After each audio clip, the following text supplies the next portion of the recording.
साथियों नमस्कार। Archis political science current affairs only political science November 25 part third में आपका हार्दिक स्वागत। साथियों हमारे सामने एक शीर्षक है बिहार चुनाव 2025 दृष्टिकोण। 1 दिसंबर 2025 से राजस्थान लोक सेवा आयोग की परीक्षा, जिसमें मुख्य परीक्षा में अभ्यर्थी जो सफल हुए उनके इंटरव्यू शुरू होने जा रहे हैं। और निश्चित रूप से इस इंटरव्यू में बिहार चुनाव पर ज़रूर प्रश्न पूछे जाएंगे। बिहार चुनाव के बारे में एक कैंडिडेट क्या सोचता है, हमारी डेमोक्रेटिक सिस्टम का क्या अच्छाइयाँ हैं, इसकी क्या बुराइयाँ हैं, इसका क्या इम्पैक्ट होगा आने वाले 12 राज्यों के चुनाव पर। इस विषय पर हम चर्चा करते हैं। हमारा आज का चर्चा का जो विषय है केवल बिहार चुनाव पर होगा। संक्षिप्त में हम चर्चा करते हैं। देखिए, बिहार चुनाव के संदर्भ में अगर हमने सारी एक्टिविटीज़ को अगर हमने स्टडी की तो हमें क्या पता लगता है, हमारे रिसर्च का निष्कर्ष क्या है। यहाँ पर युवा मतदाता की जागरूकता देखने को मिलती है, महिला मतदाता की जागरूकता भी देखने को मिलती है, हिंसा का नामो निशान नहीं। जनता एक स्पष्ट विजन चाहती है, वो ऐसे राजनीतिक दल में विश्वास करना चाहती है जो वाकई उनको सच सच कहे। जंगल राज को जनता याद करती है और रखती भी है, और इसीलिए जनता का मैंडेट, जनता का वर्डिक्ट क्या है हमारे सामने है। जनता को आर्थिक प्रगति चाहिए। दो सगे भाइयों के बीच चुनावी जंग लोकतंत्र की खूबसूरती को और बढ़ा देती है। वंशवाद का प्रभाव देखने को मिलता है, लेकिन वंशवाद का प्रभाव इतना ज़्यादा नहीं रहा, 2-3 परिवारों तक सीमित रहा। इसके साथ ही बिहार की जनता ये जानती है कि हर घर से सरकारी नौकरी संभव नहीं है। तो पॉलिटिकल पार्टीज के लोग लुभावन नारों से भी बिहार की जनता इम्प्रेस नहीं होती है, बिहार की जनता समझ जाती है। जन स्वराज पार्टी, जिसकी अभी शुरुआत है, दूसरा चुनाव है, यद्यपि इसको एक भी सीट प्राप्त नहीं होती है, लेकिन फिर भी इसने सियासी राजनीति में हलचल तो मचा दी है। बिहार के लोगों को मोदी नीतीश की जोड़ी पसंद आ रही है, और दलों की तानाशाही से बचने के लिए बिहार की जनता ने एक एनडीए या मिलीजुली सरकारों के गठबंधन में अपना विश्वास अभिव्यक्त किया है। यानी जनता जो है हमारे संविधान के स्टैंडर्ड को पसंद करती है। जनता अपनी मानसिक परिपक्वता का और सहभागिता का यहाँ पर सिग्नेचर करती है। आइए देखिए बिहार के चुनाव में क्या क्या खास बातें हैं। एक पॉलिटिकल साइंस के स्टूडेंट के लिए, एक इंटरव्यू देने जाने वाले कैंडिडेट के लिए उसका विज़न कैसा होना चाहिए, उस पर हम चर्चा शुरू करते हैं। देखिए, यहाँ पर इन चुनावों के बाद हम इस निष्कर्ष पर पहुँचेंगे कि पहली बार ये जो चुनाव हुआ है, कहीं पर भी पुनः मतदान नहीं हुआ है। ये पहली बार बिहार, यानी बिहार जो जंगल राज कहलाता था, जहाँ पर हमेशा हिंसा होती थी, इलेक्शन के दौरान बहुत सारी कैजुअलिटीज़ होती थी, वो नहीं हुई है। पहली बार हिंसा नहीं हुई है, और पहली बार मतदान के दिन किसी भी वोटर की या किसी भी तरह की हिंसा में किसी की मृत्यु या किसी की डेथ नहीं हुई है। ये क्या बताता है? बिहार के लोगों ने ये समझ लिया कि लोकतंत्र सर्वोत्तम शासन है। उन्होंने हमारे संविधान में विश्वास किया। ये बिहार के चुनाव की सबसे महत्वपूर्ण बात है। यानी देखिए, अगर इस विषय को हम समझना चाहते हैं तो कुछ हमारे पास डाटाज है। 1985 के चुनाव में 63 मौत होती है, और 156 मतदान केंद्रों पर पुनर्मतदान होता है। 1990s में चुनाव संबंधी हिंसा में 87 लोगों की मृत्यु हो जाती है। 1995 में तत्कालीन मुख्य चुनाव आयुक्त टी एन सेशन, जो one of the powerful chief election commissioners of India माने जाते हैं, उनके समय में भी हिंसा और चुनावी कदाचार के कारण बिहार के चुनावों को 4 बार पोस्टपोन्ड किया गया। आंकड़ों के अनुसार 2005 में हिंसा और कदाचार के कारण 660 मतदान केंद्रों पर पुनर्मतदान हुआ। और चुनाव 2025 देख लीजिए आप, कितना बड़ा क्रांतिकारी परिवर्तन आया। भारतीय डेमोक्रेसी का इवॉल्विंग होना या प्रोग्रेसिव होना बिहार के इन चुनावों का एक रिसर्च फाइंडिंग हमारे सामने है। आगे देखिए कि चुनाव में वही दल सफल होता है जिसमें विश्वसनीयता नजर आती है। यानी लोगों ने उसी दल में विश्वास अभिव्यक्त किया जिसमें उनको लगता है कि इसका विश्वास किया जा सकता है। पिछला रिकॉर्ड जो है लोगों के मन में रहा। और पिछले 5 साल के नीतीश सरकार ने जो कार्य किए हैं उन्होंने लोगों को इम्प्रेस किया। बिहार के व्यक्ति को ये प्रॉमिस किया गया है एक राजनीतिक दल के द्वारा कि हर घर से एक सरकारी नौकर बनाया जाएगा अगर आप हमें वोट देते हैं। बिहार के लोगों को समझ में आ गया कि ये तो संभव ही नहीं है। हमारी जो जीडीपी है या बिहार की जो जीडीपी है या उसका जो इकोनॉमिक बैकग्राउंड है, ऐसी स्थितियों में ये संभव ही नहीं है। तो लोगों ने उसमें विश्वास नहीं किया और उन्होंने खारिज कर दिया। ये हमारे सामने बिहार चुनाव। युवा मतदाता की भूमिका देखिए, कोई स्पष्ट आंकड़ा तो नहीं है, लेकिन जो मतदान केंद्रों पर जो भीड़ देखी गई उसमें युवा मतदाताओं का जो क्रेज था वोट के प्रति, अपने कॉन्स्टिट्यूशन के प्रति, ये बिहार के चुनाव की एक बहुत शानदार रिसर्च फाइंडिंग हमारे सामने है। इसके साथ ही हम देखो कि कुल मतदान लगभग 67% होता है, महिला मतदान 71.6 और पुरुष मतदान 62.8। देखिए कितना बड़ा परिवर्तन है कि महिला मतदाता ज़्यादा जागरूक है, उन्होंने ज़्यादा वोट दिया। लगभग 9% यानी 100 में से 9 महिला ज़्यादा बिहार के मतदान में बढ़ चढ़कर हिस्सा लेती है। ये भारतीय डेमोक्रेसी की एक शानदार विशेषता है। भारतीय डेमोक्रेसी अपने रियल डेमोक्रेटिक लुक की तरफ जा रहा है। यानी देखिए कि भारत तो 1950 में अपना संविधान लागू करता है और उसी दिन महिलाओं को अपना मतदान अधिकार भी देता है।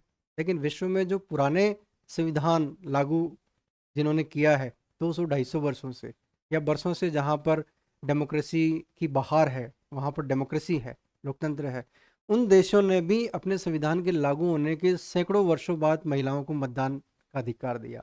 यहाँ हमारे सामने है अमेरिका, महिलाओं को 1920 यानी अमेरिका में संविधान का 19वां संशोधन होता है, उससे महिलाओं को मताधिकार मिलता है। ब्रिटेन में 1928 जो संसदों की जननी कहलाती है, वहाँ पर भी 1928 में। और स्विट्ज़रलैंड जो लोकतंत्र का घर कहलाता है, वहाँ पर भी 1971 में। तो किस तरह से बिहार में महिला मतदाताओं ने जो अपना रोल प्ले किया, ये हमें इस विषय पर सोचने को मजबूर करता है। नए जो डिफरेंट जो आयाम आए हैं उनको हमें देखने को बताते हैं। यहाँ पर एक और रिसर्च फाइंडिंग है कि बिहार का चुनाव पक्के वोट से नहीं, यानी कुछ पॉलिटिकल पार्टीज होती है और उन पॉलिटिकल पार्टीज के कुछ सेलेक्टेड एक वोट बैंक होता है। तो बिहार के इन चुनावों को उस वोट बैंक ने प्रभावित नहीं किया। ये जो अदर वोटर्स होते हैं, अन्य वोट, उन्होंने प्रभावित किया। यानी जिनको हम फ्लोटिंग वोटर्स भी कहते हैं, या जो सरकार की नीतियों, कार्यक्रमों और उसकी भूमिका के आधार पर अपने वोट कास्ट करने का डिसीजन लेते हैं। तो यहाँ पर जो सफलता मिली है एनडीए गठबंधन को, उसके पीछे आधार क्या है? ये अदर वोटर्स ने जो है किंग मेकर की भूमिका यहाँ पर निभाई है। इसके अलावा एक और रिसर्च फाइंडिंग है कि लोगों को मोदी नीतीश की जोड़ी पसंद आ रही है। भारत जिस तरह से ग्रो कर रहा है, भारत विश्व की जिस तरह से इकोनॉमिक पावर बन रहा है, जिस तरह से सैनिक पावर बन रहा है और इंटरनेशनल पॉलिटिक्स में जिस तरह से स्वतंत्र विदेश नीति का निर्वाह कर रहा है, अपने हितों को, अपने नेशनल इंटरेस्ट को ध्यान में रखते हुए जो भूमिका भारत की है, तो ये बिहार के मतदाता को पसंद आ रहा है। ये रिसर्च फाइंडिंग है। यहाँ पर वंशवाद की छोटी सी झलक हमें देखने को मिलती है। लोक जनशक्ति पार्टी रामविलास पासवान और राष्ट्रीय जनता दल की जो भूमिका है, उसके अलावा हमें ज़्यादा यहाँ पर वंशवाद देखने को नहीं मिलता है। इसके साथ ही राजनीतिक दलों के लिए एक सीख है, यानी पॉलिटिकल पार्टीज के लिए एक लर्निंग है कि हमें जनता के लिए काम करना होगा, नहीं तो जनता हमें किसी भी स्थिति में स्वीकार नहीं करेगी। ये जो दल हारे हैं उनको इस बात पे चिंतन मनन करना पड़ेगा। इसके साथ ही सबसे इम्पोर्टेंट बात कि लोगों ने भारत के संविधान पर विश्वास किया है। भारत की जो कॉन्स्टिट्यूशनल बॉडीज़ है, जैसे election commission of India, SIR, special intensive revision Bihar में चला और बहुत अच्छे से इसने शुद्ध मतदाताओं को हमारे सामने लाकर रखा। ये SIR बिहार में इलेक्शन की सारी प्रोसेस EVM के माध्यम से, वीवीपैट के माध्यम से और उसकी जो वोटों की जो मतगणना है, वो सारी प्रोसेस में हमें चुनाव आयोग की साख, यानी हमारे चुनाव आयोग का स्टैंडर्ड बढ़ गया है। चुनाव आयोग ने अपनी निष्पक्षता और अपनी क्षमता का परिचय दिया है। ये बिहार के चुनाव के बाद हमारे सामने कुछ स्पेशल रिसर्च फाइंडिंग्स है जिस पर हमें ध्यान देना होगा। यहाँ पर एक और चीज़ है कि जो अल्पसंख्यक मतदाता है, उनके रुझानों का भी हमें इस बिहार के चुनाव से पता लगता है। वो कैसे पता लगता है कि अल्पसंख्यक जो समुदाय है, उन्होंने धर्मनिरपेक्ष दलों की बजाय उन्होंने कहा कि हम वापस विचार करेंगे और अपनी राजनीतिक स्वायत्ता वह देख रहा है। AIMIM को जो वर्डिक्ट मिला है, लोगों का जो बहुमत मिला है या जो साथ मिला है, जो वोट मिले हैं, उससे अल्पसंख्यक जो वोटर्स हैं उनके ट्रेंड का हमें इस इलेक्शन से हमें पता लगता है। यानी ये चीज़ हमारे लिए महत्वपूर्ण है। इसके बाद ये बहुत इम्पोर्टेंट चीज़ है हमारे लिए कि अमेरिका में 2 पॉलिटिकल पार्टीज़ हैं, यानी अमेरिका में राजनीतिक दल होते हैं और राजनीतिक दलों के व्यक्ति होते हैं, और भारत में व्यक्ति होते हैं और व्यक्तियों के राजनीतिक दल होते हैं। इस चुनाव ने राजनीतिक दलों को महत्व दिया, राजनीतिक दलों के बाद उस दल में कार्य करने वाले व्यक्तियों को या कैंडिडेट को महत्व दिया। तो हमारी डेमोक्रेसी में भी कहीं न कहीं व्यक्ति से ज़्यादा बढ़कर राजनीतिक दलों को महत्व दिया जाने लगा है, जाना शुरू हुआ है। ये बिहार चुनाव हमारे सामने इस बात को स्पष्ट करता है। यहाँ पर जो नए छोटे-छोटे से जो राजनीतिक दल हैं, जिन्होंने बिहार के चुनाव में पार्टिसिपेशन किया है, जैसे प्रशांत की जन स्वराज पार्टी और पुष्पम प्रिया चौधरी की प्लूरल पार्टी, इन दोनों पार्टियों को जो वर्डिक्ट मिला है, उससे ये सिद्ध होता है, क्या सिद्ध होता है कि भारत में छोटे-छोटे राजनीतिक दलों का गठन होता रहता है, लेकिन चुनाव के खराब प्रदर्शन के बाद वे समाप्त भी हो जाते हैं। ये हमारे सामने एक रिसर्च फाइंडिंग्स है। लेकिन जन स्वराज पार्टी के प्रभाव के कारण ये आम आदमी पार्टी की तरह अपना भविष्य बनाने का प्रयास कर रहा है। यानी 10% बिहार के लोगों का जन स्वराज पार्टी को अपना मत देना इस बात को शो करता है कि आने वाले चुनावों में जन स्वराज पार्टी जो है अपने आप को स्थापित कर सकती है। यानी छोटे छोटे राजनीतिक दल जो चुनाव के बाद समाप्त हो जाते हैं, जन स्वराज पार्टी के बारे में हम ऐसा नहीं कह सकते हैं। देखिए, यहाँ पर कमल हासन ने तमिलनाडु में एक पार्टी बनाई थी, मक्कल निधि मय्यम। ये पार्टी तमिलनाडु के चुनाव के बाद लगभग समाप्त सी हो गई है। यहाँ पर हमें एक और फैक्ट देखना पड़ेगा कि साउथ के अभिनेता है विजय, उन्होंने अभी हाल ही में तमिलगा वैत्री कशगम पार्टी बनाई है। वो तमिलनाडु के आने वाले चुनाव में पार्टिसिपेट करेगी, उस पर भी हमें ध्यान रखना है। तो छोटे छोटे राजनीतिक दलों का उद्भव और इलेक्शन के बाद उनका क्या इम्प्रेशन होता है, क्या उनके साथ होता है, ये भी इस इलेक्शन से हमें पता लगता है। यहाँ पर हम एक छोटी सी बात जान लें कि भारत में जो राजनीतिक दलों का उद्भव है, उसके तरह तरह से कई आधार हैं। जैसे विचारधारा के आधार पर यहाँ पर राजनीतिक दलों ने जन्म लिया है। CPI को हम इसके आधार पर देख सकते हैं। जन आंदोलन यानी कांग्रेस तो हेरिटेज के रूप में हमारे सामने है। इसके अलावा अगर कहीं करप्शन होता है तो इंडिया अगेंस्ट करप्शन के रूप में आम आदमी पार्टी की तरह भी राजनीतिक दलों का उद्भव भारत में होता है। इसके साथ ही किसी व्यक्ति का नाम, व्यक्तित्व या वंश परिवार के आधार पर भी राजनीतिक दलों का यहाँ पर निर्माण होता है। इसके साथ सामाजिक धार्मिक समूह या विशिष्ट विचारधारा के इर्द गिर्द घूमने से भी राजनीतिक दलों का यहाँ पर निर्माण होता है। तो ये बिहार के चुनाव के संदर्भ में हम बात कर रहे हैं। और अब एक और यहाँ पर है कि आने वाले समय में भाजपा का विजन क्या हो सकता है कि पहले तो लालू युग समाप्त हो गया, अब ऐसा लगता है कि नीतीश युग भी जो है अपने अंतिम चरण में है और आने वाले चुनाव में भाजपा अकेले बिना गठबंधन के अपनी सरकार बनाने की ओर अग्रसर है।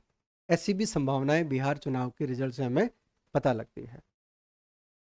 अब देखिए, कुछ कमियां भी है। SIR को लेकर कुछ लोगों को शिकायत है। EVM और वीवीपैट के संदर्भ में भी लोगों को थोड़ा सा डाउट है। मतदान प्रतिशत यानी विश्व का सबसे बड़ा लोकतंत्र है, सोशल मीडिया इतना ज़बरदस्त प्रभाव यहाँ पर अपनी भूमिका निभा रहा है। फिर भी हमारा मतदान प्रतिशत जो है कम है, तो मतदान प्रतिशत और बढ़ाना चाहिए। ये कुछ इसमें कमियां हैं, और निष्कर्ष जो है कुल मिलाकर ये है कि लोकतंत्र हमारा जो है, डेमोक्रेसी जो है, हमारी मैच्योर डेमोक्रेसी की तरफ मूव कर रही है। तो क्योंकि आरएस के इंटरव्यूज सामने है, करंट अफेयर्स का करंट इशू ये है, बिहार चुनाव, इस पे एक प्रतियोगी परीक्षार्थी की पैनी नज़र होनी चाहिए। इन फैक्ट्स के माध्यम से हम हमारा एक दृष्टिकोण, हमारा लुक डेवलप कर सकते हैं, जिससे हम चाहे कोई रिटर्न पेपर हो या कोई इंटरव्यू हो, उसमें हमारा एक स्पष्ट विज़न हम रख सकते हैं। यही हमारे इस आज की चर्चा का लक्ष्य था। अपेक्षा है ये हमारे लिए फ्रूटफुल सिद्ध होगा। वो तमाम अभ्यर्थी जो आरएस एग्ज़ाम का इंटरव्यू दे रहे हैं दिसंबर में, उन सभी के लिए फ्रूटफुल सिद्ध होगा। धन्यवाद।